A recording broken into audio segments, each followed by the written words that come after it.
and your house is on the auction block and it's gone.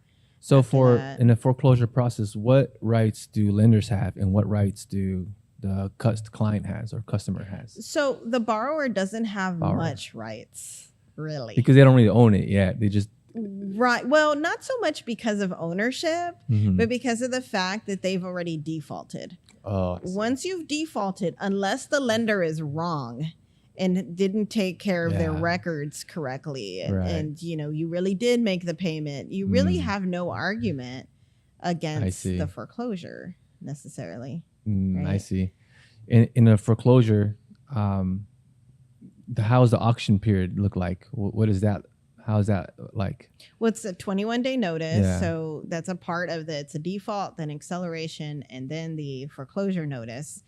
It then gets published so that people can look it up. Here in Bexar County, there's a website. Lineberger is the one that does taxes, but there's also another website where you can go look it up. You can also go to the sheriff's office and look up the list of the foreclosures. Or even the county. The county. Yeah. It might have been the county. I don't go there often. It's been a long time since I've actually had to physically go there, but there's a place where they keep the list. It's at the jail, the county jail. Yeah. So maybe it is with the county.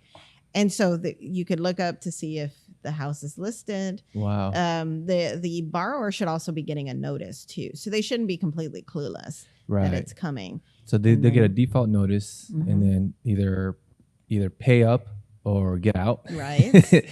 And then the second notice would be the acceleration. Which is the balloon, basically pay it off or you're going to foreclosure. And then the last one is your auction date is set. Right. And then I've actually come across, because I used to go to the county office a lot, the big county, and I would come across the auction every now and then. Oh, yes. And it's like they actually have it in the footsteps or in the lawn, right? Yes, they do. And why is that? Why is that? Well, one, I think room. I mean, I think they do it outside on the lawn so that, because usually there's a lot of people who attend those things, right? And most of the courtroom is being used for actual proceedings. And so it's just easier for them to do it outside because they've got plenty of room. You just don't know how many bidders you're going to get that day. Right.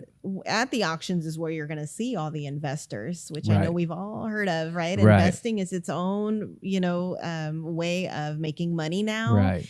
It's popular, and there's a lot of folks that are doing it. Lots of LLCs out there, and things like that, and they're all going to bid on these properties. So sometimes it could be massive, the amount of people that are over there bidding on the properties. Yeah, and it's just as simple as someone throwing out a, hey, this is this property for this amount. The minimum bid is this much. Yeah, and then people are just there having signed up to bid, so you can't just go and walk off the street and do it. Right.